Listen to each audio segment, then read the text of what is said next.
Today's episode of the Bill Simmons Podcast on the Ringer Podcast Network, it is brought to you by SeatGeek, our presenting sponsor. As always, the easiest way to shop for the best tickets thanks to their revolutionary grading system.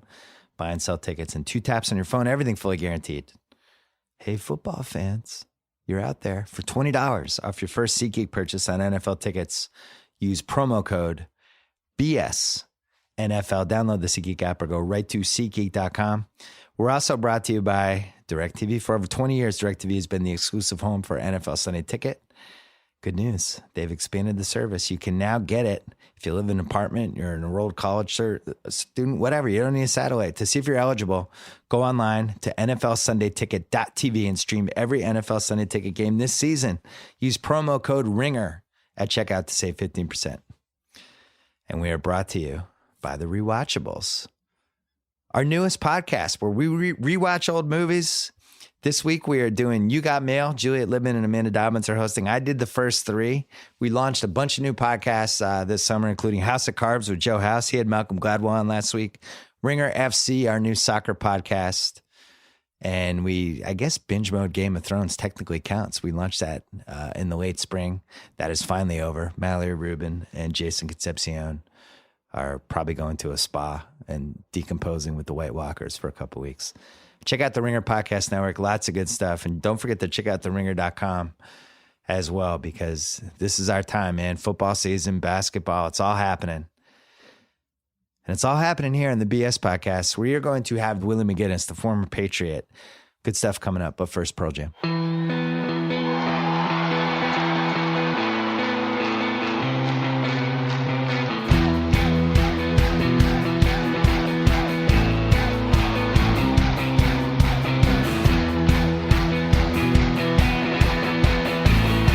Super Bowl champ Willie McGinest. The champ. What's up, buddy? See, all the OG Pats fans have a special affection for the guys from the original era. They do. The 01 to 04, when we never imagined the Patriots could win one Super Bowl. Now it's funny. Now America hates the Patriots. This incredible Belichick Brady dynasty, the whole thing. It's inconceivable to anybody. Like if I went back in time and explained this to myself in 2000, I just wouldn't have believed it. It must be hard for you to believe.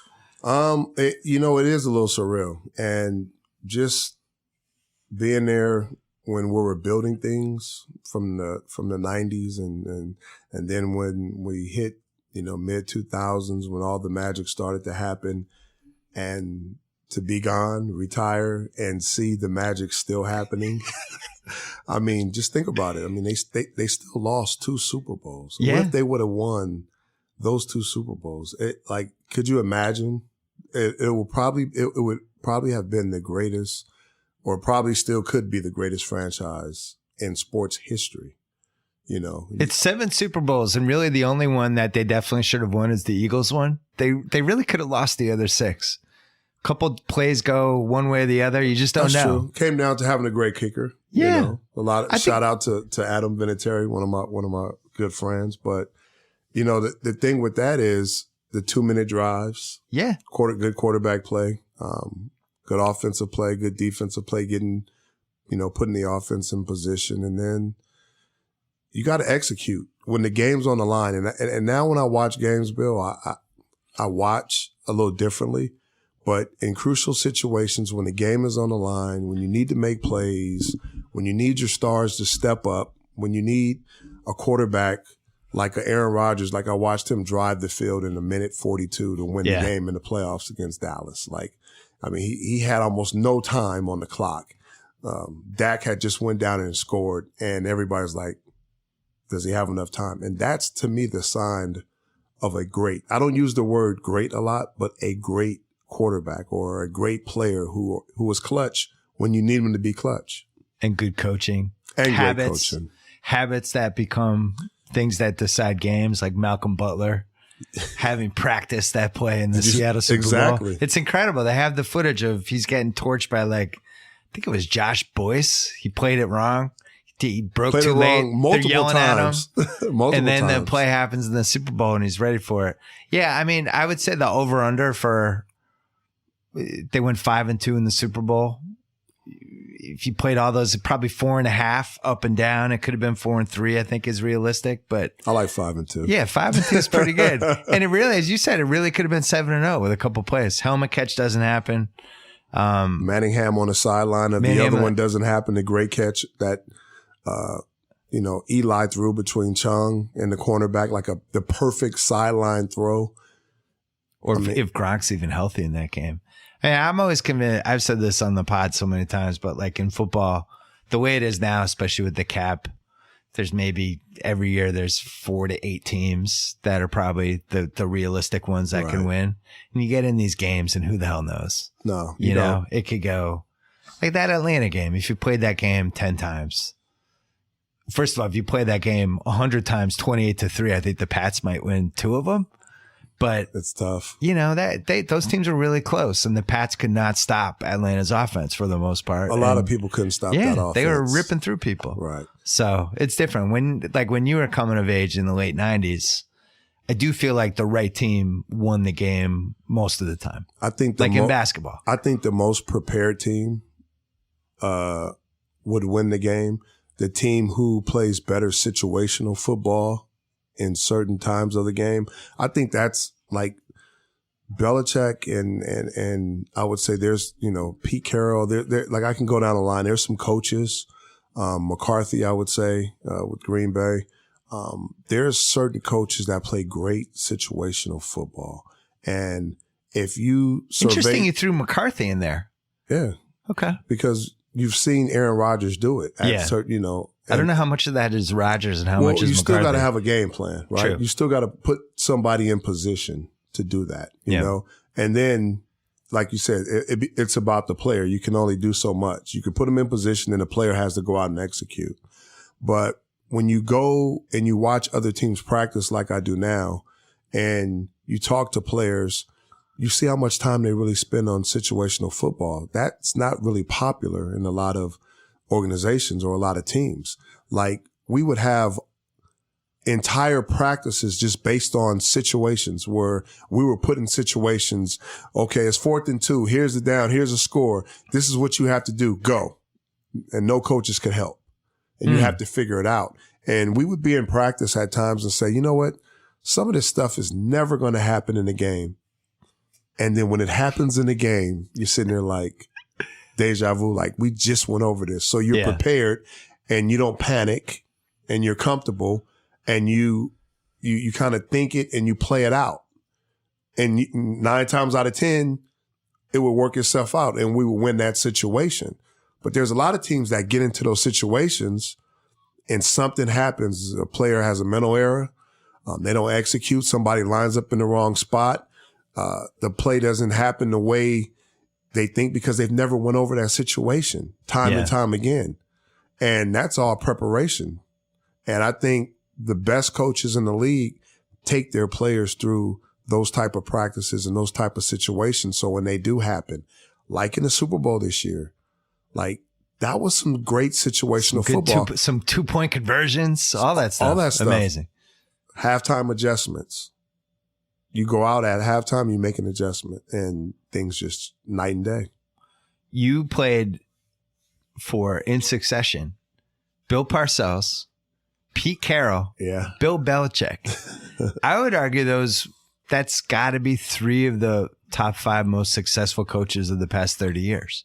At least around 10 Super Bowls or something like that, something crazy. Yeah, and if you throw in what Pete did at USC, so let's start which I would love. That's my alma mater, of course. Yeah. I would love, I love that.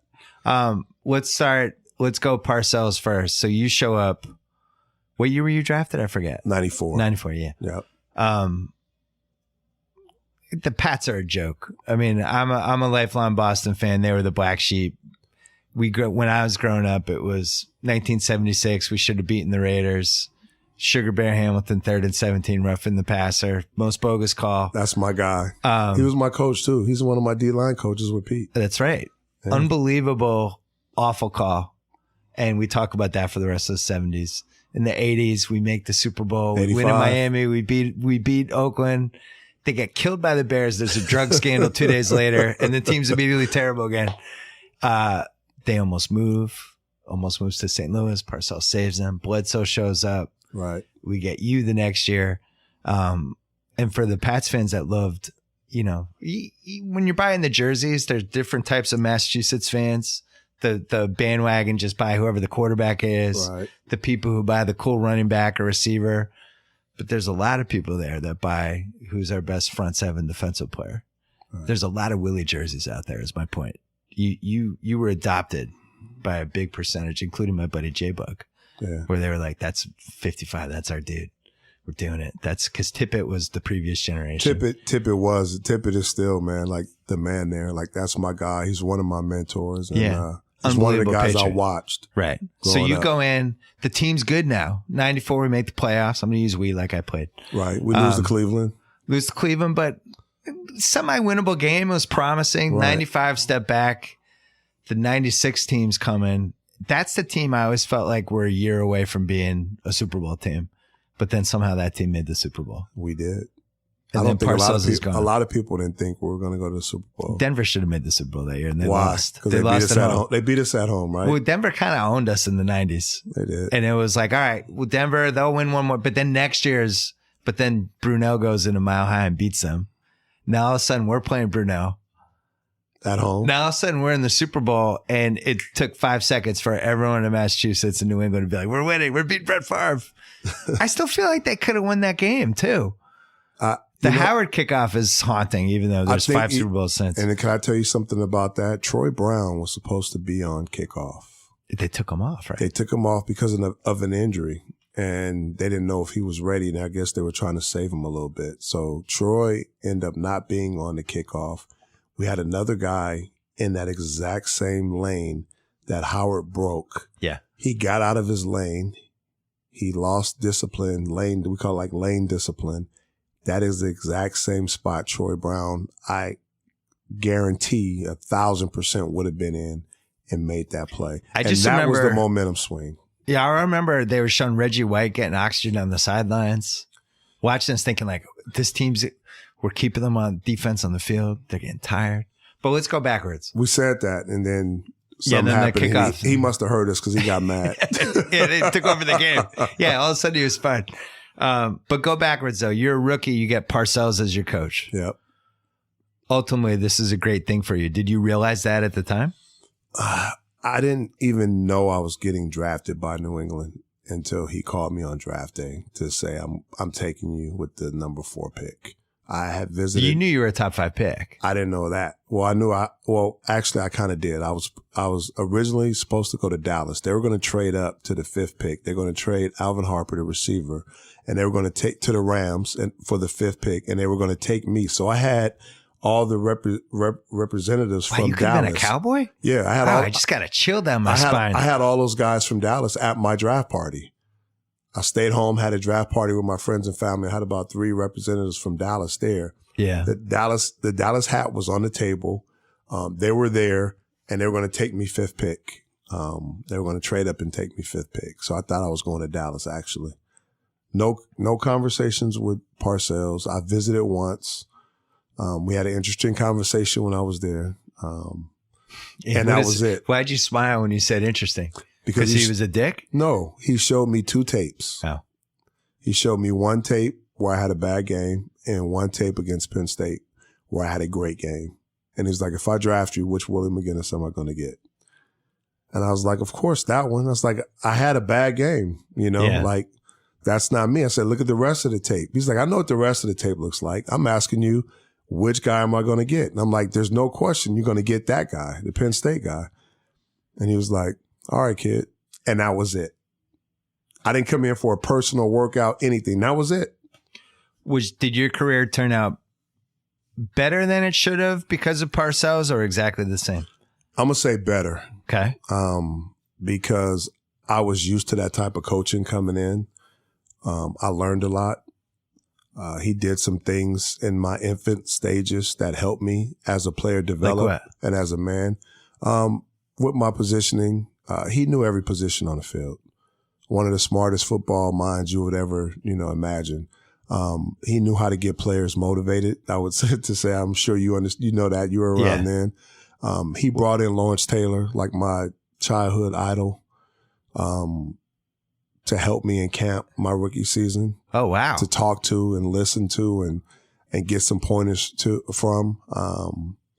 And just the way he coached, I understood that you can make a few plays and it's not enough. Like he wouldn't acknowledge until you were consistently doing what you needed to do. And I respected that. And it made guys want to do more and more. So I would say for my infant stages, that is what, that's priceless for a football player. So he'd throw you the compliment when you didn't expect it. He'd throw you the insult when you thought you were feeling great about yourself. Exactly. Kept you humble. He was always... Like the new song, Kendrick Lamar, sit down, be humble. Stop jumping around, stop getting all excited. Yeah. You just made a play. You're supposed to do that. Right. So he instilled that in my mind. Like, you make a tackle, why are you getting up celebrating? You are supposed to do that. Yeah. And I was like, you're right.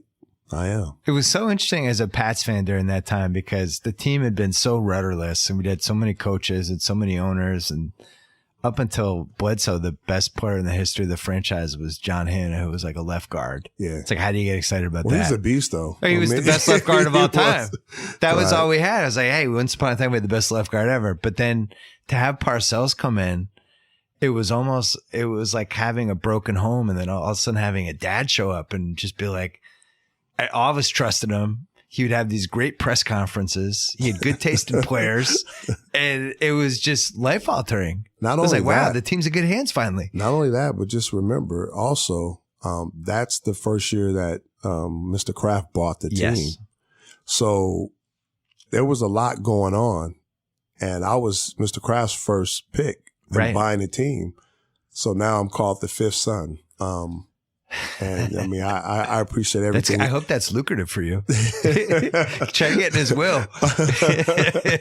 Hey, he's done a lot for me, and I appreciate everything. But Parcells, Mr. Kraft buying the team, you start to see change start to happening. The culture change and things start to change a little bit with that franchise. And I was fortunate to be right there from the ground up. You guys caught New England sports at the right time too, because like the Celtics had just cratered. Oh yeah, Bird and McHale were gone. Reggie Lewis tragically died, and all of a sudden that team stunk. The Bruins had this great run. Cam Neely got hurt. All of a sudden they were in the dumps. The Red Sox, the '86 World Series hangover. The Clemens era was kind of over. Then all of a sudden you guys rise, and football just took off. I mean, they were always like the diehard Pats fans, but Right. it was never, ever. Wasn't that like a Red Sox town? It was before I Red got Sox there? and then Larry Bird. There's Right. Bobby Orr, Larry Bird, but then Red Sox. And Right. then that was the first time the Pats DNA took over. And all of it led to this improbable Super Bowl season when playing the Packers, this is great. This is the next dynasty. Not yet. And then Parcells is gone. Yeah. But as I gotta say, just as a diehard, I still hold it against Parcells the way he left, and the fact that the team had an inkling of it, even as the Super Bowl's coming, and and there was turmoil that I thought affected the team heading into the game. What did you think? You were on the team. I think that he did everything he could to keep all of the distractions away. Did it work? I don't think guys were distracted by it. I think guys kind of probably had some type of notion that something was going on, but I will say he kept all the distractions away. He did not talk about leaving. He didn't talk about any of that stuff or what he had planned or what was going on until after the game was over. Yeah. We heard rumors and things like that. And of course, you're normal, you're human, you have questions or whatever, but he kept us focused on what we needed to do. Regardless of what he had going on personally or what, his plans were, it never really spilled into our preparation or what we were doing for that week. What was the story after the game? He didn't ride with the team? Well, Wasn't we that had show on the conversations. He did. He had conversations with certain guys, and I was one of those guys that he had a conversation with that said he appreciated me and he loved me, and all the hard work and all the things that we put into getting there. The effort and we had a conversation, and that's when he told me, like, I won't, Can't do this anymore. I won't be here. Yeah. Yeah.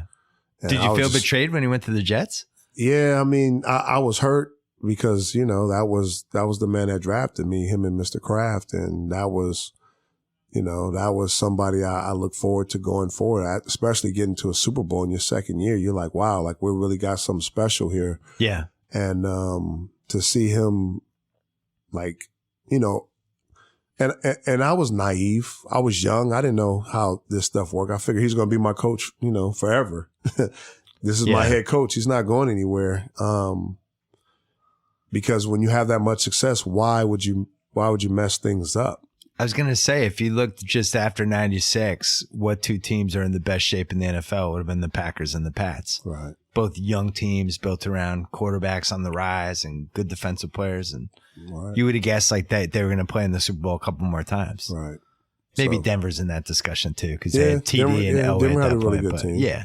But those were the teams. But that next year's team was the better team from a talent standpoint. Guys were, and I still have bitterness about that season. As I've always feel like I wish it had been one more year before the Parcells thing self-combusted. Right. Because I think that 97 team would have won. You never know. You never know.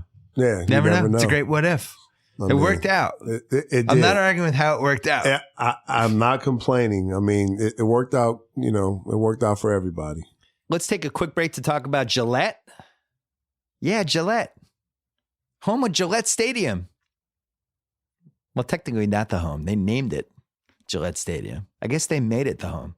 But did you know the tip of a Gillette razor blade is measured on an atomic scale, meaning their blade edges are thinner than a single brain cell? Oh, yeah. That precision is the work of many brain cells, hundreds of members of Gillette's research and development team that have spent over 4,700 years combined working to make your shave closer and more comfortable. That is longer than the Egyptian pyramids have been around. Or so they tell me. I have no idea when the Egyptian pyramids showed up. But while over 1,000 craftsmen and women in Boston, my favorite city, are busy making your blades, another team is putting your blades through more than 60 extremely strict and precise quality checks. Fail just one of these tests and it doesn't leave the factory. In other words, the hardworking people at Gillette never stop working to make your blades better. And now that includes the price tag. You can get Gillette blades at their lowest prices in years. Please see for yourself at GilletteOnDemand.com. Gillette, the best a man can get. Pricing applies to select products and is at the sole discretion of the retailer. Again, see for yourself at GilletteOnDemand.com. And since you were here, speaking of football, for over 20 years, DirecTV has been the exclusive home for NFL Sunday Ticket, the only way to get every live game every Sunday. And one of the only reasons I allowed myself to move to Los Angeles, because once DirecTV was a thing, you could live wherever you wanted and watch your favorite football team, baseball team, basketball team, whatever. Good news, NFL fans. DirecTV has expanded the service. If you live in an apartment or you are an enrolled college student, you can now get NFL Sunday Ticket without one of those satellites. Just get it streaming. To see if you're eligible, go online to NFLSundayTicket.tv. Stream every NFL Sunday Ticket game this season. Follow your team no matter where you live. Use promo code Bill Simmons. Guess what? You save 15% with that promo code. Once again, that's NFLSundayTicket.tv. Promo code Bill Simmons. Watch all the football you want. Knock yourself out. NFLSundayTicket.tv. Carroll comes in. You felt like it just seemed like obviously he turned out to be a great coach. I'm as shocked as anyone. I thought he was a disaster, but there were more things maybe that I didn't give credit for, like just how hard it is to follow Parcells, certain things established in the locker room, a certain culture that all of a sudden this guy comes in, he's completely different. Right. Why did it not work in your opinion? Well, you got to remember that Parcells established a type of culture, a type of player. And when you get all the players that you want in the locker room, and then another coach comes in that's like, that's totally opposite. I think he had more energy, to say the least, more of a happy, rah-rah type attitude. His coaching style was different. the way he talked and the way he approached things was totally different. He didn't rule with an iron fist. And I think we had and you had a lot of young dudes on that team. That's the problem. Did you need an iron fist coach? You probably did. You know what? They're men. But some guys took advantage of the way, Pete was, and they didn't respect it, and they didn't do what they needed to do. So I think he got veterans to do, certain guys to do what they needed to do, but there were other guys who just took advantage of the situation and didn't. What was that famous concert? It was Bledsoe and a couple other people. They were stage diving at a concert during the week. Everyone in Boston went nuts. They was rocking out, man. Yeah, it's like, what are these guys doing? Well, guys do that all the time. Why are you having fun at a concert? You should be winning football games. Right. They forget we have personal lives too. I mean, you have to admit, the Boston fans are pretty hands-on.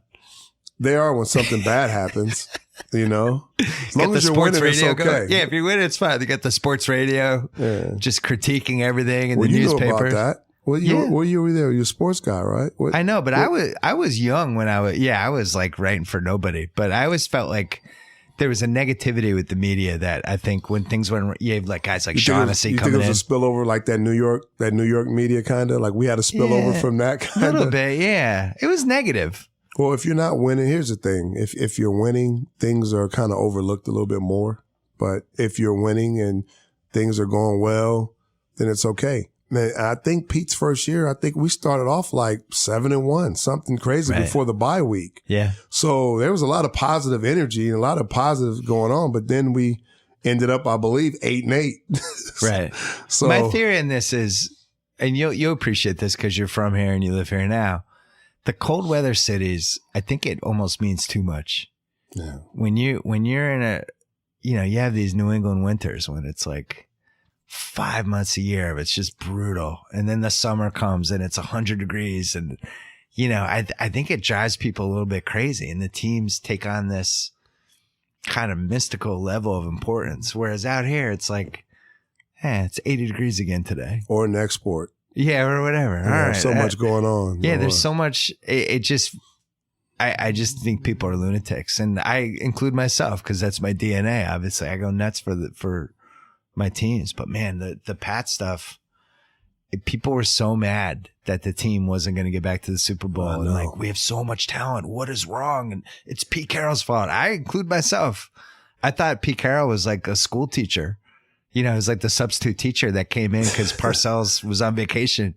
Drastic. It was different, right? Yeah. It was so different. And he was different, but he was still a really good coach. So you left the Pete Carroll experience thinking like, that guy's a good coach. He got a raw deal with this. He did. And it was proven when he went to my alma mater. Yeah. He went to SC. So when USC hired him, you were like, this is great. This guy's going to do well. I pushed for it. I was one of his biggest supporters. Like, oh, wow. I was alumni. Like I was telling Mike Garrett at the time, who was the athletic director, Pete was probably his 5th or 6th choice, but he was like my number one. I'm like, this guy has the energy for college football. This guy will get these players to play at a certain level. He will bring SC back. So you told Mike Garrett, I'll contribute to our secret slush fund to get the recruits. I'll put an extra $100K of my salary if you get this guy. SC didn't need my little bit of money. But me and Pete had the same agent.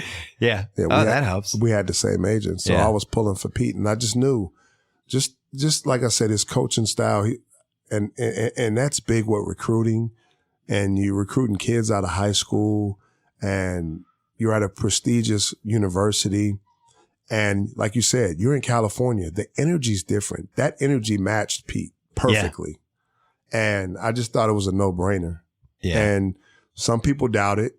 And some people had their reservations about him coming in and, all right, we'll give it a shot. But then when they start winning, everybody start beating their chest, taking the credit. Like, oh, I made this great choice. And we knew he was the guy the entire time. And I was just sitting back like, okay.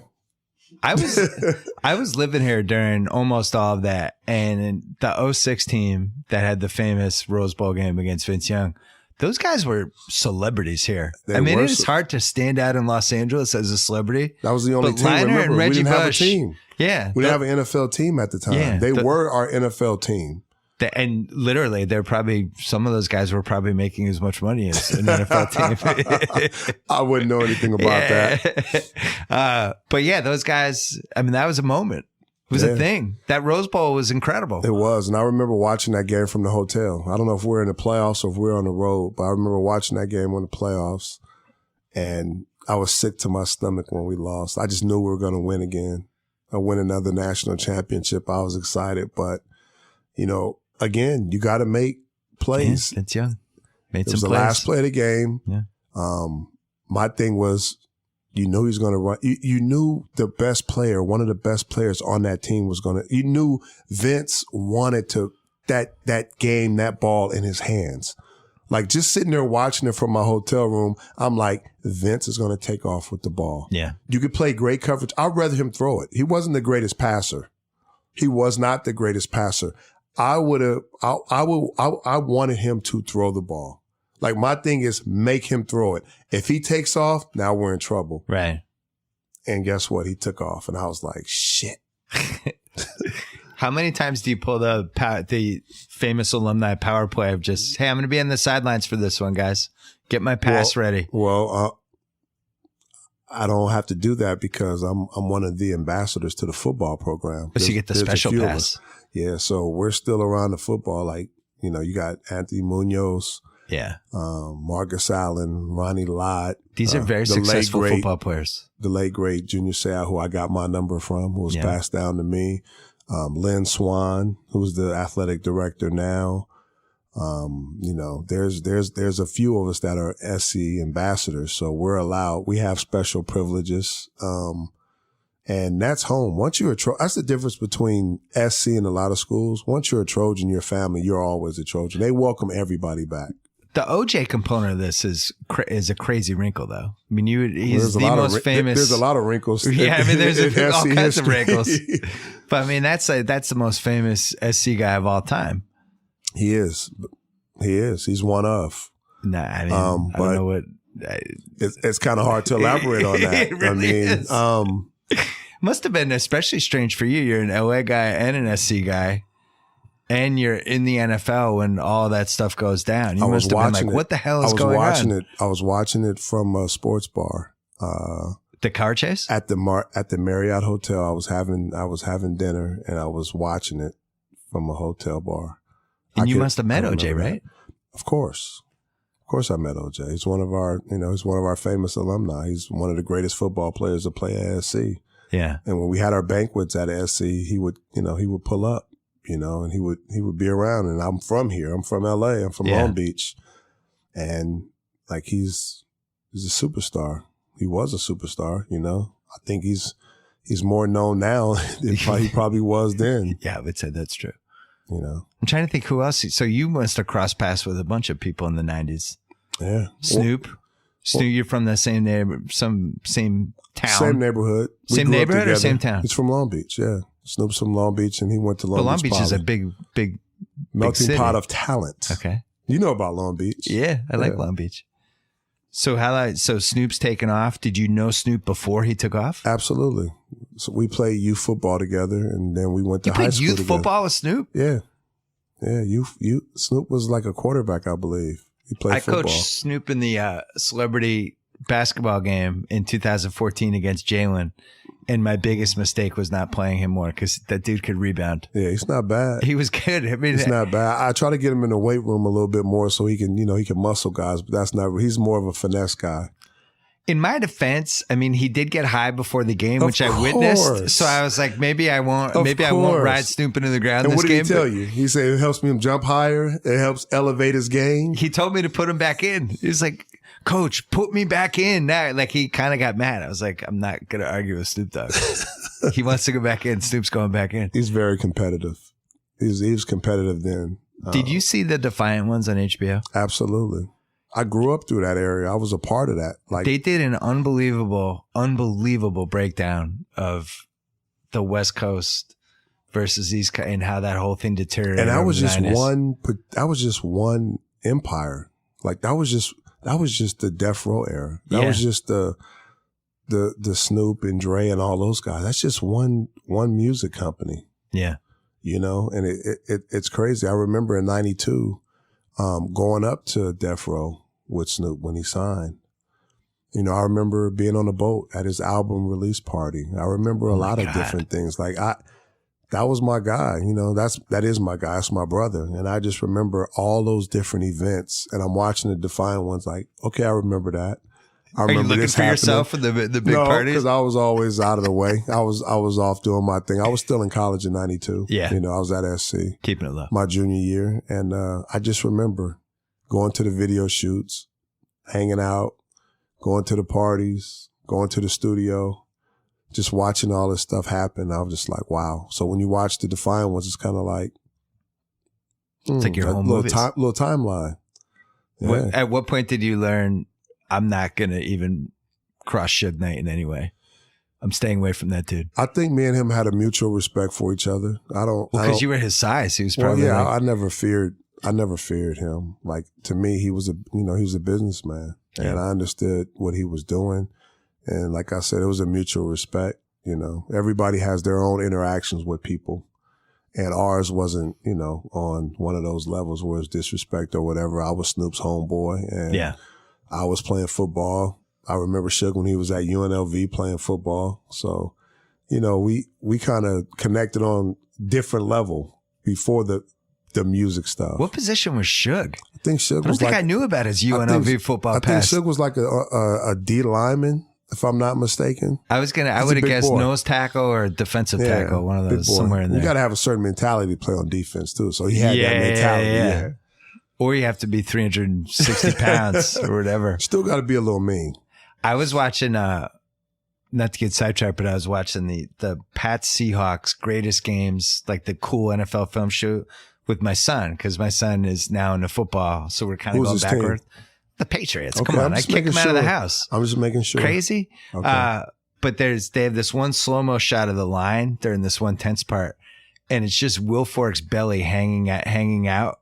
And the camera pans back to see the whole line.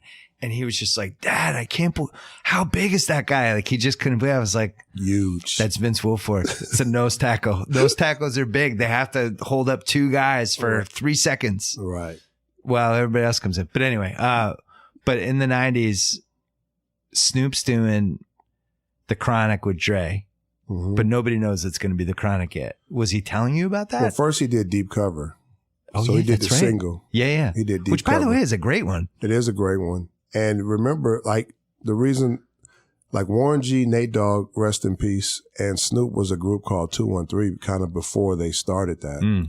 So they were a Long Beach group trying to make it. So Warren was the producer, Nate was the singer, and Snoop was the rapper. And Warren is actually the reason how Dre found out about Snoop, because that's his stepbrother. Yeah. And that's how the magic happened with him and Dre, and then getting on the Undercover Cop, you know, soundtrack. And then from then on, that was it. In my NBA book that I wrote, I have a whole section about how Robert Horry was the Nate Dogg of the NBA, which I'm really proud of. It's one of my great analogies. How do you relate that Nate Dogg to because Robert Horry was one of the great role players of all time. Right. He wasn't a superstar, but if you put him with the superstars, he knew his spot. And he would do a couple great things, and he just made contenders better. Now, that's what Nate Dogg did. Well, Nate actually kind of took off because he was kind of the go-to guy for all the hooks. Right. On so all you the could say songs. that about Robert Horry with the Rockets in the mid-90s. He was like Hakeem's second best teammate, probably. Right. And everybody started going to Nate Dogg for, if you wanted a bomb hook or one of the best hooks, Nate Dogg was the guy before all these other guys started singing on rap tracks. So you think he was even a little bit better than Robert Horry? Well, he kind of had his own lane. Like, I don't know. Like, I think Robert Horry had his own lane because he was a big shot Horry, right? He was known for the big shot in the big moment, right? And good defense. And good defense. Guard the other team's so I think best they're kind of the forward. same. That was a good. I was really proud of that one. Yeah, that's pretty good. It's like when Nate Dogg was involved, it was never really a bad thing. Nobody was ever like, oh no, Nate Dogg's involved in this song. This isn't going to work out. Nah. Or you're going to have a hit. Either one. Yeah. I mean, one of my favorite albums from that era was the Above the Rim soundtrack. Oh yeah. Which kind of fell between the What was your favorite song on that? Big Pimpin'. Big Pimpin'? Yeah. I think I like That's my single favorite Snoop minute from Snoop in any song is Big Pimpin'. Big Pimpin'. He's just like, I don't know. We'd have to get sidetracked. It's just when Snoop had it going, I don't know what it's hard to talk about it like the same way we would talk about football quarterbacks or something, because a lot of it depends on taste. Right. But I think certain guys like Snoop, I think Biggie was like this, just like for 45-second little riffs. There's just a couple people that just stood out, and Snoop was definitely one of those people. I think his delivery, his voice, his I sound. think Jay-Z's like that. His sound was different. Yeah. I mean, Jay-Z doesn't get credit for that. Like he could take, if you just gave somebody a paragraph. Oh yeah, Jay's a beast. Jay because definitely now gets people credit. think of him as the mega billionaire Jay-Z, but it's like, man, just give him a paragraph of lyrics, boom. He's still one of the coldest lyricists in the game. I hope people remember that. Yeah. You got his new album, 444? No, because I don't have title. I'm waiting. What is it? Come out on the it's real on, stuff It's yet? on now. You can get it anywhere. I'm ready. You can download it. Yeah, you can download it. It's pretty. It's a mature, developed, seasoned Jay-Z. Jay-Z, and it's still one of the best. He's still lyrically doing his thing. How about Kendrick? Where do you stand on him? Kendrick's the best right now. He's the best right now. I just went to Kendrick Lamar's concert. Shout out to Top Dog Entertainment. Top Dog is his label. A friend of mine, and they showed me love, took care of me VIP, and that's one of the best concerts I've been to. I love concerts. I love music. I love going to the venues, and I love looking at the screens and the stage setup. I love everything about the concerts, and that was one of the best. I'm waiting for him to do something special over the next 9 months. He did. No, I'm talking about with the current environment of where the world is. Right. I thought his last album was, right. He's definitely has his own lane. He's super creative. He's distinct. Right. I agree with you. I think he's probably the best right now. He's doing a lot in the community. He's doing a lot in the city of Compton, where he's from. He's giving back. He's definitely giving back. Dre is giving back.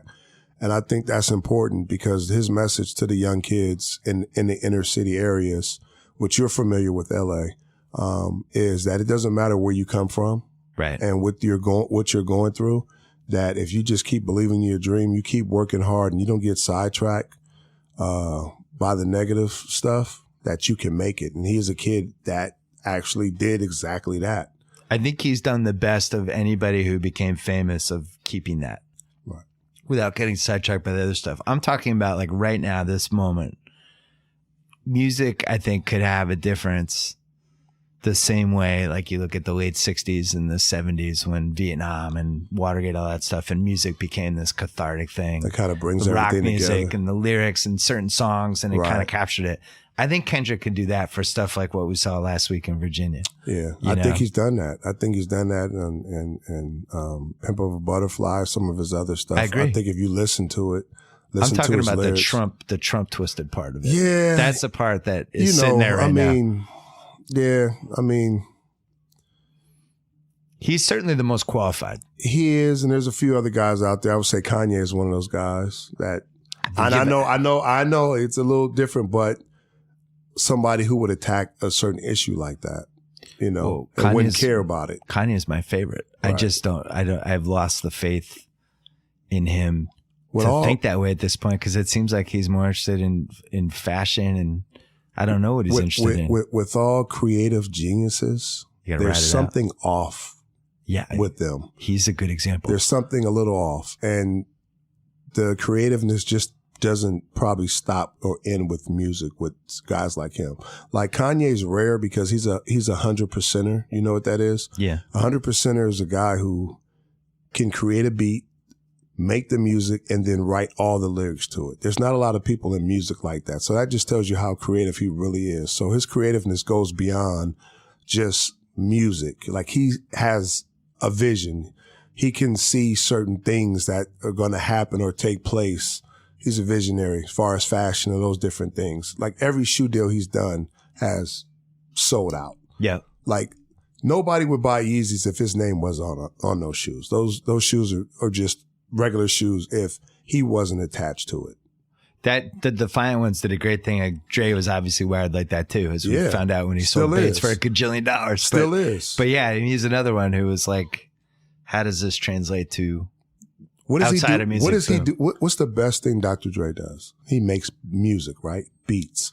it was genius for them to come out with those Beats headphones. Like, that's what he does. Like, that's Dre living for everybody buying a pair of Beats, that's Dre living in those headsets. Yeah. You can feel Dre, you can hear Dre, like that's just him, perfection, right? So when you put yourself into something and you're a part of it, people tend to gravitate towards it.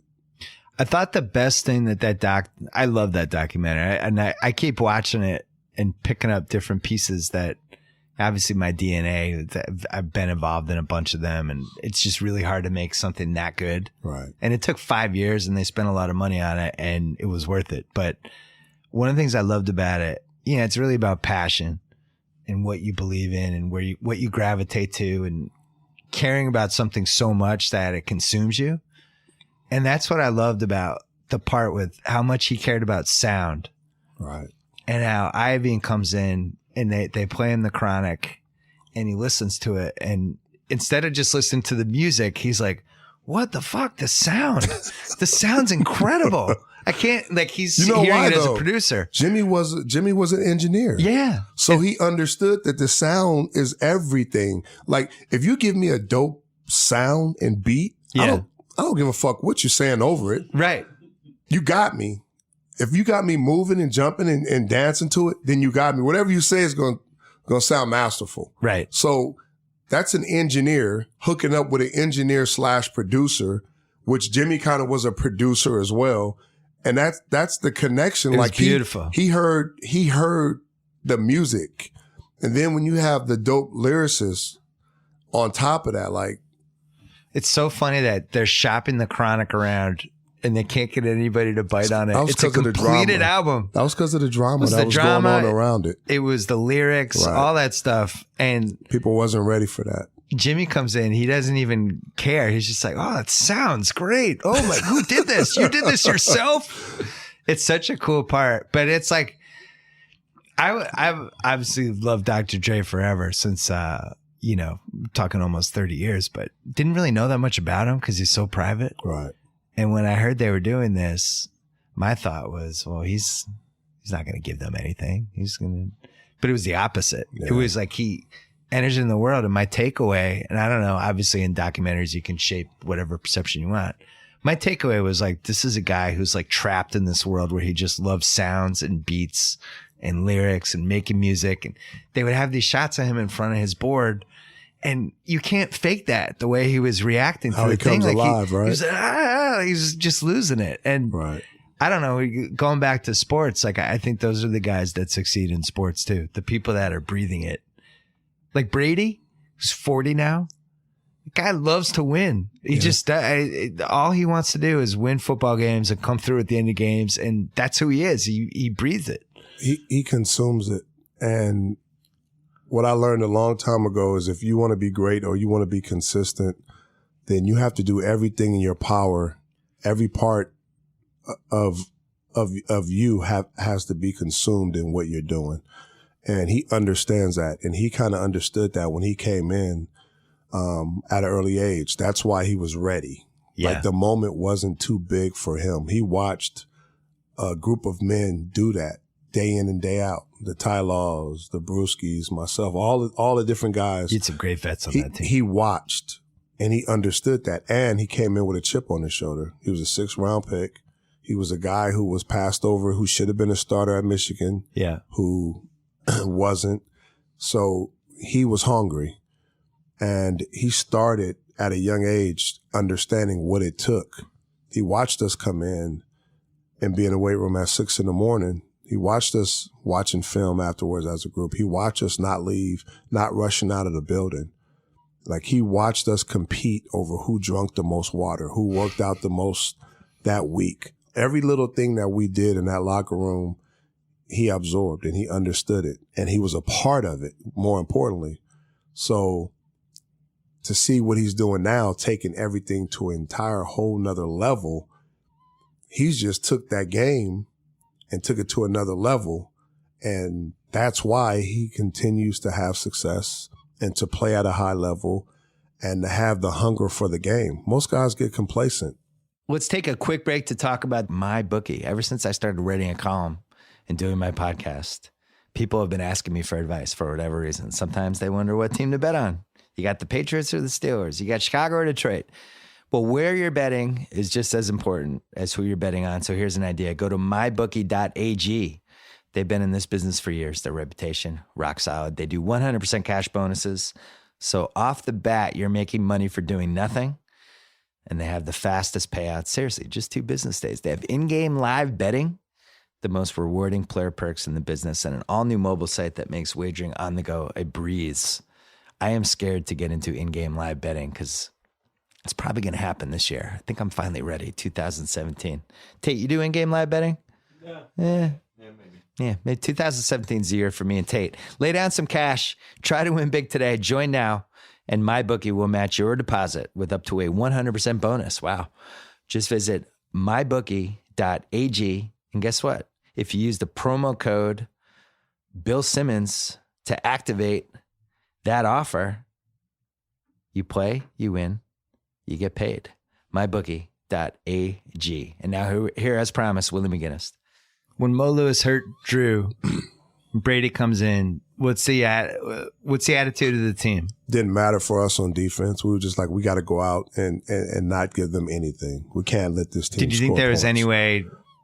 Was there any scenario in your head where you're like, Brady's got this job. He's not giving it back now? Nah, it was too early. Yeah. Because at that point, we didn't know what Brady was. Nobody did. Nobody could sit here and say, we knew what Brady was going to be. Man, maybe Belichick. You know? Yeah. Because he's the one who didn't make the change when Drew got healthy. But nobody sat over there and said, we know what Brady is. I remember his third start was the San Diego game. They came back.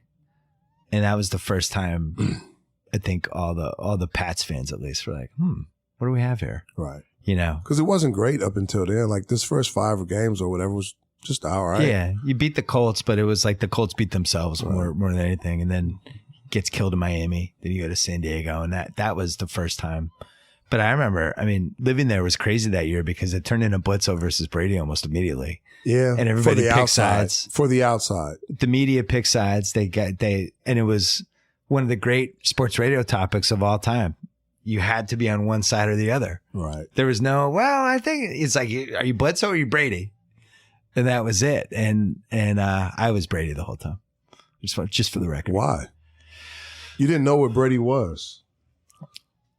I thought Bledsoe, it hurts me to say this because I love Drew Bledsoe, but I really thought that he had become severely overrated those last couple of years because he couldn't move. I thought there was technical. Well, neither one of them can move. Well, that's true. I thought there was subtle stuff Brady was doing, like play action, and just the efficiency of what he was doing felt different. And it felt like for what that team needed made more sense because we had a great defense. We had a really good coach, and it was like he made more sense for that team. I didn't know he was going to become what he became. Right. But Bledsoe, it seemed like Bledsoe was heading in the wrong way. He'd taken a lot of hits in the 90s. He had just signed $100 million contract. And I remember worrying about that contract. Year. I remember worrying about it.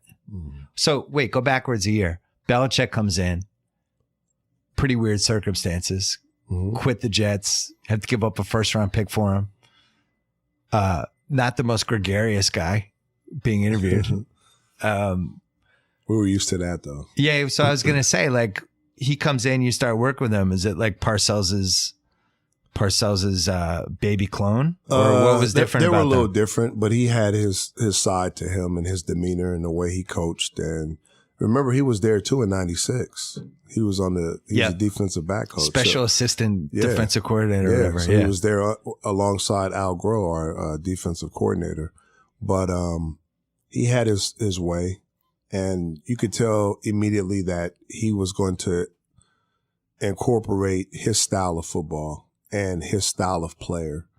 And if you wasn't on board, you didn't know. You know, I knew how I was, so I'm glad I was one of his guys. But if you wasn't on board or you didn't fit that prototype, you were out of there. Yeah. There's only a small group of guys he kept. Everybody else was. It's like a revolving door. Guys were out of there. It was a certain type of guy. There's no question. Right.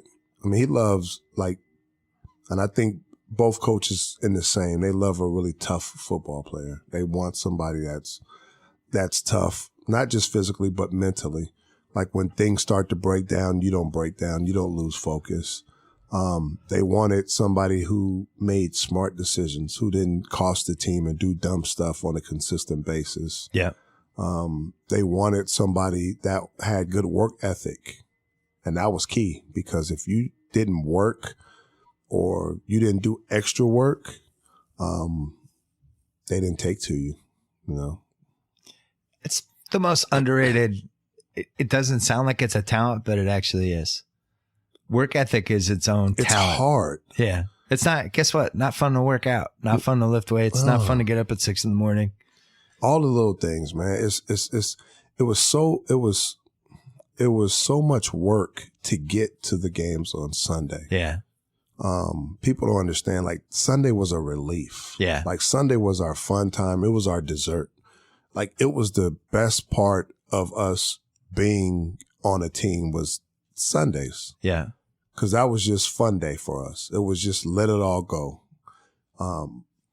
The work to get to Sunday, if you're going to be great, that's where you win. And we realized that early. And I think that's the effect Belichick had on us as players, that you win the football games during the week. You win the football games before the game gets here. That's going to determine how you perform or how you play, or if you're going to win or lose. So we develop an attitude and a sense of thought that going into Sunday's game, we knew we were going to kick somebody's ass before we even lined up. We just knew it. Yeah. And we can line up and go out and look at guys and watch them. And we knew we already had them before the ball was snapped. You must tell your daughters play sports. Mine does too. When they're, I don't want to go to practice.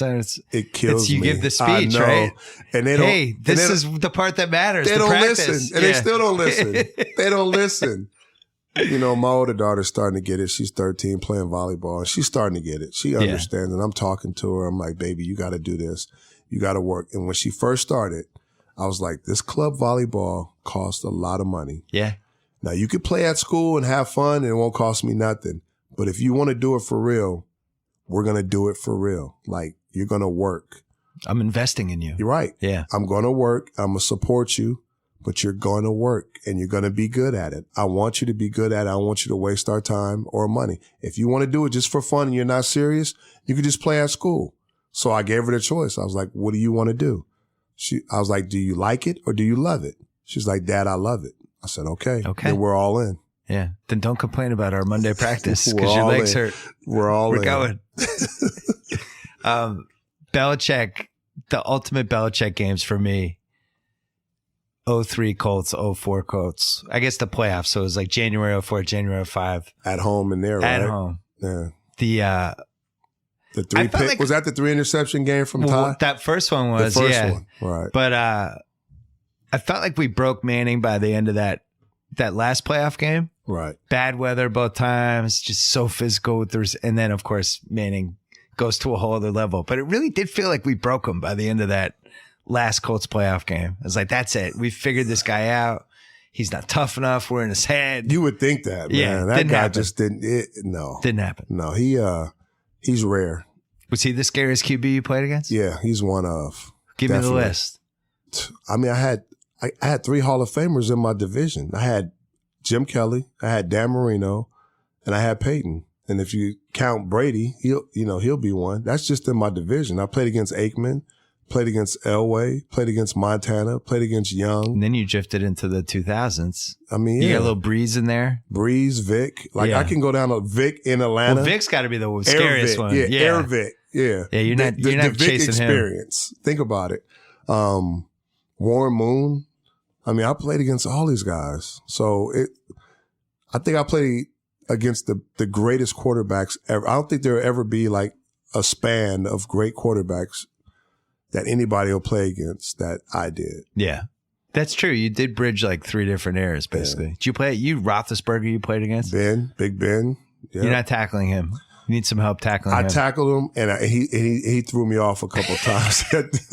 He's a monster. He's a linebacker playing quarterback. What's the worst type of quarterback to try to play against? The Michael Vick type or the Roethlisberger type? Both. I mean, it's different. Because the scramblers, you can hope, can just keep them in the pocket, make some mistakes. Ben could scramble. Ben could run, and he was strong. Yeah. And he can avoid. And you could hit him, and he could still throw the ball, 30 yards, 40 yards down the field. So Vic, you had to rush him a certain way, because if you didn't cautiously rush, keep him a certain way, he changed every dimension. The way we went and prepared to rush a quarterback, we had to change for him. Because if you didn't contain him or keep him in the pocket, you keep him in the pocket and he's throwing over those giants, that's what you want. When he's out on the edge scrambling and doing all that, I mean, he's a big play waiting to happen. So you can't win. And then there's certain guys that didn't move. Yeah. Like Jim Kelly did not move out of the pocket. He'd take every hit you issued. Marino too. Well, Marino couldn't move. Marino after he hurt his Achilles, but he had one of the fastest releases ever. Yeah. So there's certain guys that you had to play different. Marino, the scariest of my lifetime is still Elway 1A, Marino 1B, because they killed the Patriots forever. Right. But Marino, the release, it was just, once he got in the groove, you just felt helpless. This one time I was hitting Marino, and I swear we were going down to the ground, and he flicked the ball with his wrist for about a 15-yard out. I mean, he had one of the fastest releases, and I watched it, and I thought I had a sack. I got up, and I got the, feeling myself, and I'm looking down the field, and I'm like, he got that out. Like, his release was the best, in my opinion, out of any quarterback I've ever played against, his release. Do you agree that Brady is the GOAT now, or do you think that nobody can be the GOAT? I do think Brady is the GOAT. I think when you talk about playing at a certain level, 17 years in now, going on 18? It's unprecedented. It's up there. It's ridiculous. And you're still pretty much, you could have won the MVP. It was between you and Matt. He missed 4 games is the only reason. And some people say he still was the MVP. Yeah. He was the MVP of the Super Bowl again, and he broke records in the Super Bowl. The rules have obviously gone in his favor the last 7-8 years because, if football was played the way it was played in 03 and 04, I don't think any QB could play 17 years. Well, a lot of players couldn't play the game. Yeah. There's just not just quarterbacks. Right. There are a lot of players that, in my opinion, are not tough guys that wouldn't last. Like, right. You get away with so much. Like, they put the Chuck rule in because of us, what we did to Indianapolis. They can play. You said it was really just Bill Polian who's bitter. Pretty much. I mean, do you have to do TV with him? No, you guys are on different channels. Him. No, yeah, he's on. I don't respect him. I think he's a crybaby. I respect him because of what he put together. I respect our competitor, but I didn't like every time we did something or. Yeah, I mean it happens that's one of the reasons why people don't like the way we play, because we would find, regardless of what it is, we would start doing stuff and then they would come up with these rules. I remember the Rams game. The Rams game nobody remembers it was like week 10 that same year, the first Super Bowl season. Yeah. Sunday night, Pats lost, but it was super physical. Barely. And it was the first time as a fan I was like, what do we have here? This team might actually be something. That was 2001, right? It was 2001. Yeah. It was a Sunday night. I'm going to say it was week 10, and you went toe-to-toe, and the Rams were like this unstoppable team. I think we fumbled and gave them the ball back, and they ended up scoring. Yeah. You know what's special about that game that everybody talks about, what the players do, that we remembered? We walked off the field saying that we're definitely going to see them again, and when we see them, that we was going to whoop their ass. We know the recipe, yeah. Yeah. Was going to whoop their ass. Yeah. Like we said that as a team. Like if we play them again, it's on. Just because of how, I mean, they were the greatest show, hearing the greatest show on turf and all those different things, and they were a great team. But we said it. We said it in the locker room. I can play back the conversations in my head with the guys. Like, we're going to see them again. Yeah. And when we do, it's going to be a different outcome. With the new rules, that team might have been unstoppable. If you basically just not allowed to hit them and do anything, I don't even know what you do. Yeah, I don't know. Yeah. I don't know what you do in that scenario because Warner was out of his mind. Falk was at the peak of fuck. And they had receivers that could do stuff. And you know what? They had an underrated defense that people don't talk about, but they had one of the top defenses in the league. I don't think they even in the second half, we barely moved the ball. Yeah, they had one of the top defenses. People never talk about that defense. Was it you did the penalty when we were going to win the Super Bowl, but then they called back the touchdown down the sideline?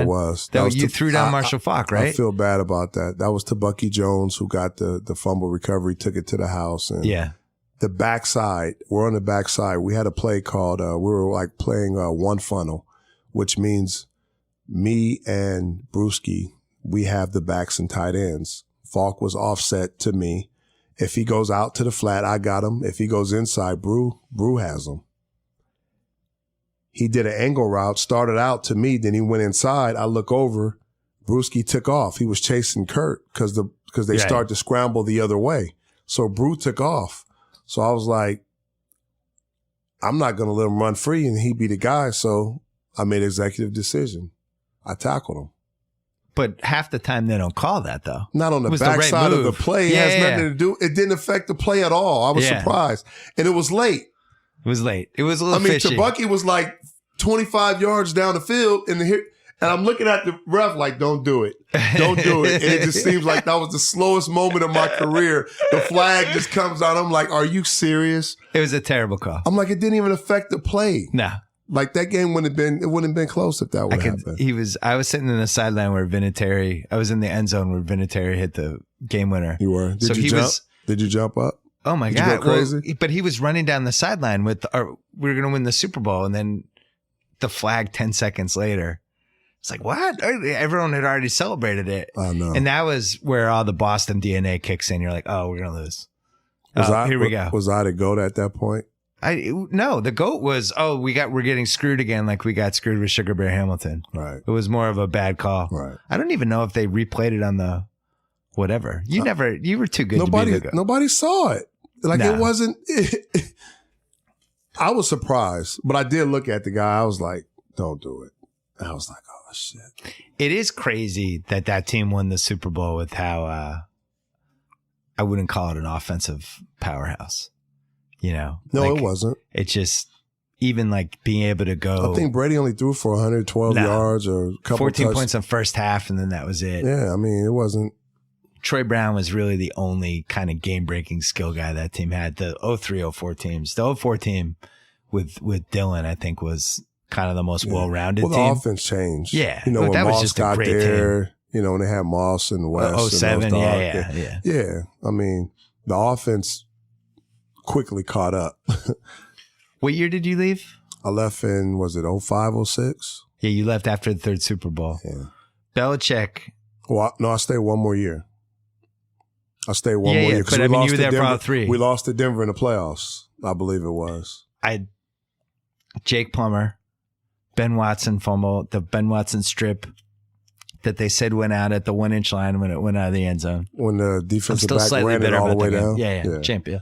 Belichick cuts the cord with his vets 1 to 3 years early. That's been his move for 2 decades.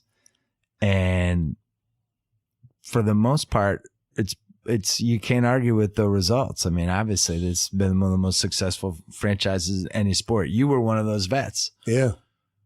We were talking before we taped this about how at some point when you're a vet and you're near the tail end, like Vince Wilfork's another good example, Laura Malloy, Tyler, I mean, the list goes on and on. You almost have more value outside the Patriots than you do on the Patriots because this outside team's looking and they're like, we need a vet. We need a leader. We need somebody who's been in some wars and won some rings. We need that guy. He's worth more to us. And that's how this keeps happening. Are you 5% bitter about it, like all these years later, or not bitter at all? I'm not bitter. I understand it was a business, and it did hurt to leave because I wanted to retire a Patriot, which I ended up doing after I was done. But I do understand the business aspect of the game and how things work. And, you know, in my situation, it was like we couldn't communicate on a number. Yeah. And well, yes, Cleveland coming in with a big number.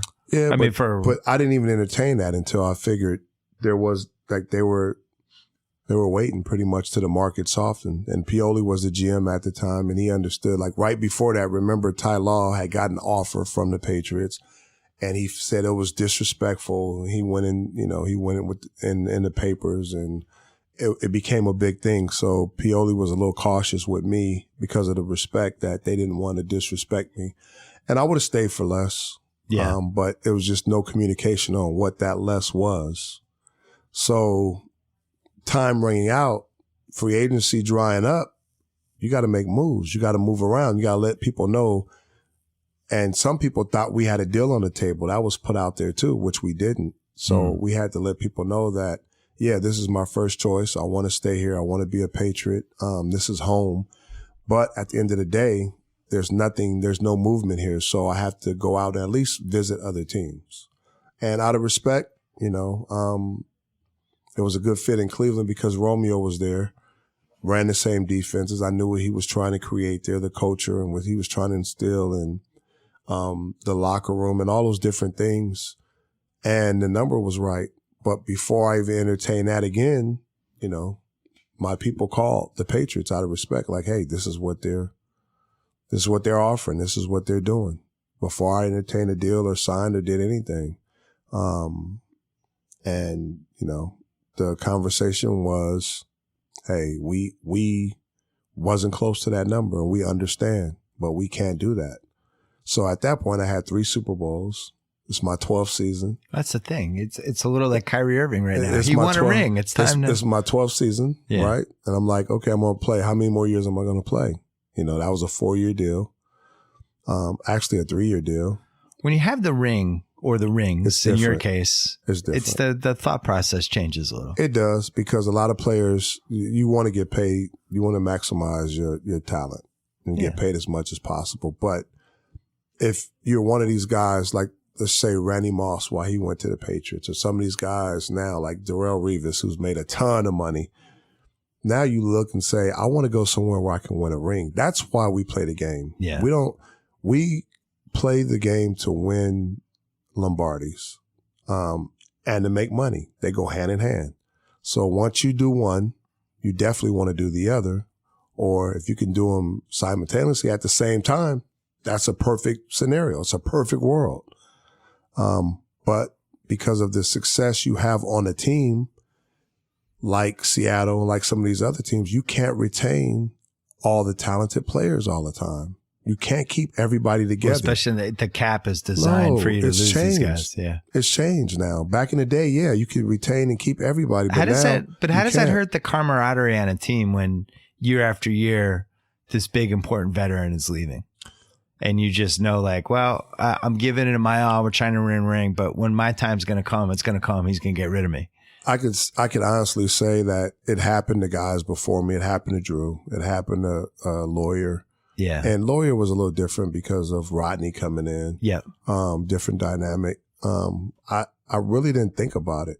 Yeah. My thing is that I'm just going to play at a high level and compete. So I'm going to give it all here. Like right now, this is where I am. And then if my time, if it comes up to a situation where my time is now, then I'm going to have some value somewhere else. I get that. We heard Brady talk about that in an explicit interview that, he would love to play there forever and be whatever, but they brought up, well, what if, you've seen other veterans leave and other guys go and they got this young quarterback behind you. He's like, Jimmy G. Our mindset is, I'm going to show you that I can still do it somewhere else too.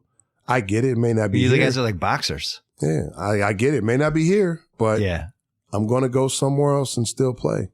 And it's not the same. And you don't want to do that. I didn't want to do that, but that's the nature of the business. It hurt to see in a Browns jersey. On behalf of all the Pats fans, I feel comfortable saying that. It was not right. It was different, but I had a lot of respect for Browns fans. I mean, it's how football goes. You almost every time the guy's going to end his career on a different team. It's just the way it goes.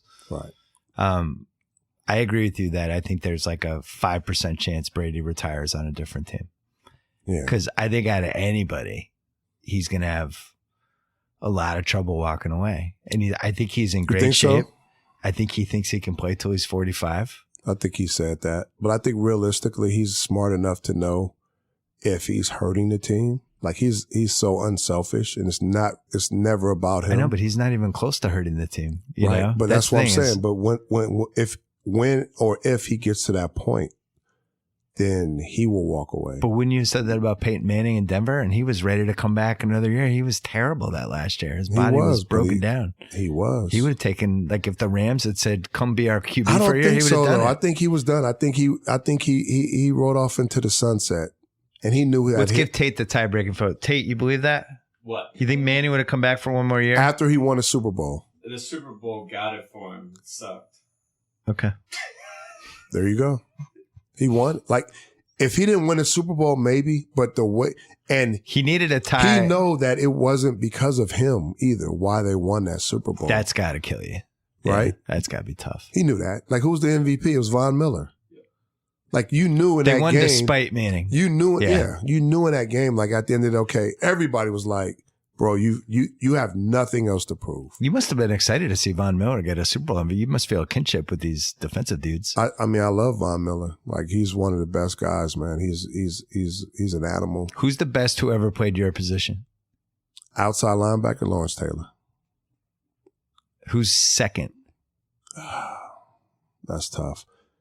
Because I think everyone agrees LT is the best. I'm not just because I don't like the system I played in. I didn't just rush. Yeah. I rushed and I dropped maybe 30-35% of the time. So it takes away from my sacks. Yeah. So when you talk about a player like that, somebody who does it all, it's hard. So you feel like there's too much specialization. No, a true outside linebacker does it all. He's just not a pass rusher. So I would have to find a guy who did all that. Like Andre Tippett was one of those guys that could do it all in the coverage. Von Miller drops in pass rushes. Like on third down, his hand is in the dirt. Yeah. Certain formations dictate whether he's in coverage or not. There's other guys like Derek Thomas was one of my guys. He didn't drop a lot, but he's special. And that's who kind of Von Miller reminds me of. But a true outside linebacker, in my opinion, does everything. Yeah. What was your best win? Probably the 2001 Super Bowl. 2 reasons. One, I was coming off back surgery. And when you're sitting in the hospital bed off back surgery, you kind of start to have doubts if you're going to be the same player, if you're going to be able to play again. Yeah. And that was a little scary for me. And to be able to rehab that whole summer, come back and be in the Super Bowl and make plays and win it was special. 2, nobody gave us a chance. That was the ultimate game. Nobody believes in us team. Nobody. Because you had 2 weeks, the week before with the Steelers, same thing. Nobody. They're planning their Super Bowl party. That was great for us. Yeah. We loved it. That's the most underrated factor, right? It was. And we fed off that so much. People just don't understand. Like there's certain things you shouldn't do to teams before you play them to motivate. You know, we heard about the Rams getting sized for a double ring right. thing. We heard about Pittsburgh making their plans and all the stuff that they had going on. Our coach is masterful at using everything on the outside and just feeding us all week. And just burning us up. And there's so much that we wanted to say and talk during that week or being in the meeting, but we knew that wasn't us. And when it was game time, we just unleashed it all. That was the curse of the 19-0 Pats. It was the one time they didn't have that chip. Because they became the team that everybody else was saying, nobody believes in us. Everybody believes in that Patriots team. And it was like it flipped on Belichick. How do you motivate a team that's trying to go 19-0? I think he finds ways. I think he still find ways because every game is like, we're not talking about 19-0. We're not talking about the undefeated. Yeah. And then when you're in the game, it's not realistic. When you're in the game, it's like nobody believes you guys can go undefeated. You flip it. Nobody believes you guys are going to do this. There's only one team that's ever done it, and nobody believes in you. Yeah. And then you sit here like, we got to go out and make history. We got to go out and do something Then it special. turns into nobody believes David Tyree could catch a pass off his helmet. And one of the strongest guys I played with at safety, Rodney Harrison, wasn't able to jar it off. Like, yeah. Come on, Rodney Harrison. Like, he was ripping at it. Like, I just don't understand why that ball. I may have watched that play 790 times, and I don't understand it. I don't think it could be recreated ever. No. Where are your rings? In a safety deposit box? They are safe. Yeah, they're in the safe. Everybody tries to win a ring for years and years, and then they just put them in a box. What are you going to do? I mean, those rings are so big now for New England. Like, you just can't. Especially Brady. He has 5 rings. Like, you can't even close your hands with those rings. He could have like the sickest necklace of all time if he wanted. The sickest gold chain with the 5 rings. He just walk around like a tribesman. Yeah, you can get the little pendants and do all that, and usually it was for the women, but you can make a dope chain. But that's somebody you'll probably never see wear his ring except for at the ring ceremony or when you tell him he has to bring it. Or like a special, like you're wearing a very nice earring right now. Not a ring thing. If they had done a Super Bowl earring, but when you have that many. Yeah. People know you have them. It's a great problem. You don't have to wear them. People know it. Like if you have one, like I see guys with one and like I respect, like I don't care how many you won. If you win one, you won one. Like that's the best thing ever. But the guys that I see with one, they wear them all the time. Yeah. The guys that I see with multiple rings, they never wear them because people know you've done it. And it's a little gaudy to walk around with multiple Super Bowl rings on all the time. You have the 3, but you also have the 21-game winning streak, which I don't think Belichick gets enough credit for. Oh, yeah, I forgot about that. 21 straight. I know. It was a big deal at the time. It's still a big deal for me. Yeah. That's a special number. Great. There's a lot of close wins in that streak, too. Most games are won by 3 points or less in the NFL. That team, that stretch, I've never seen a team what that year was was just... a stretch? It was 03 and 04 together. 04, yeah, together. But it was like that team was just like, if it's fourth quarter and it's 3-point game, we're winning. That's the attitude I was telling you about earlier, that we went into those games, like no matter what happened during the game, we knew in our mind at the end of the day, we're going to win. Last question just for the Colts fans. Did you fake the injury in the fourth quarter? Okay. No. One thing about being injured, if you've ever been injured, the one thing you hate is being injured and not being out there, and you will never fake it because if it happens for real, you're bummed out. And I got my knee caught up in the turf. Yeah. And if I was faking, I would have came in the very next play. Remember, I left out and I didn't come back to the 4th play. Okay. So I was on the sideline trying to work it out, but I was fine. Because the Colts fans. I know. 38-34, 4th down stop on James. And then you ran 55 yards with your arm up. You didn't see the little limp? You were flying on that celebration. I was, man. But my whole thing is, so what if he did fake the injury? We won the game. Isn't the goal to win the game? I would have came back in the very next play if I was faking. Yeah. It's like typical sour grapes. Why would I sit out 2 extra plays? Typical sour grapes from the Colts fans. The same city that tried to get the Deflategate going. We're on to you, Colts fans. And they got the chuck rule. Got the rules changed. I still enjoy every Pats Colts I enjoyed all the competitions with the Colts, man. We had some good battles. Willie, this was fun. Can I ask you a question? Yeah, ask me a question. You know I'm going to ask you. I'm newly and fresh on Instagram. Mm-hmm. And I see you looking over there. Can we check his Instagram account? Because I don't have a lot of followers. I'm new at this. I'm going to follow you as soon as we're done. I don't know. I follow like my daughter and like 20 people. I'm boring too, but I just need, you're like a big time. You're like a big deal. You're like a big deal. I don't have 3 rings. You're still a big deal. What's your Instagram handle? At Willie McGinest. All right. I'm going to follow you. We'll pump it up. Okay. Thanks, Willie. This was fun. It was a pleasure. Thanks so much to Willie. Thanks to SeatGeek, our presenting sponsor. Thanks to Miller Lite, the official sponsor of the Ringer.com's relaunch. Thanks to Gillette. I told you before, Gillette Razor Blade Edge is thinner than a single brain cell, and that's the product of many brain cells at work, namely the thousands of men and women at Gillette, always working harder to make your shave better. Now you can get Gillette blades for less at GilletteOnDemand.com. Gillette, the best a man can get. Pricing applies to select products and is at the sole discretion of the retailer. Please go to theringer.com. We have a ton of football preview stuff up, especially if you're getting ready for your fantasy draft, football bets, whatever you got going. We have it all at theringer.com. We have these little hashtags on our cool little site now. If you do click on the NFL preview link, all the NFL pieces come up. Don't forget about the Ringer NFL show. We have Kevin Clark and Robert Mays twice a week, counting down their 33 biggest questions heading into the season. Mike Lombardi and Tate Frazier on GM Street. And that one's heated up too. They did blue chippers for offense. They did blue chippers for defense. And then this week, Lombardi is going to rank the NFL coaches. Is that from 1 to 32? Yeah. Oh, wow. I wonder where Belichick's going to rank. Put it this way, Belichick's lower than 1. I'm fighting everybody. So we'll see how that goes. Hopefully I won't have to beat everybody up. Don't forget about the rewatchables. Don't forget about House of Carbs. Don't forget about Cousin Sal's Sure Thing. Don't forget about Ringer FC, our 4 most recent soccer podcasts. And also, speaking of football, Lombardi is doing a bunch of preview videos that we've been putting up all week on theringer.com. So check those out. The BS podcast is back on Friday. Thanks for listening.